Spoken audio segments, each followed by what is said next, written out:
BJP రాష్ట్ర అధ్యక్షుడు మాధవ్ కీలక వ్యాఖ్యలు చేశారు. రాష్ట్రంలో నకిలీ మద్యాన్ని అరికట్టాలన్నారు.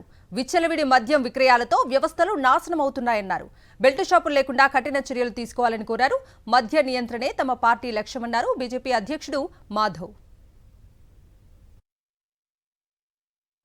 ఎక్కడెక్కడ కల్తీ మద్యం జరిగిందో దాన్ని ఎక్కడ ఉపేక్షించే అవకాశమే లేదు. రాష్ట్రంలో ఇప్పటికే అన్ని పార్టీలకు సంబంధించిన వాళ్ళు ఉండొచ్చు, అంటే వాళ్ళు ఆ పార్టీలో చేరి ఉండొచ్చు.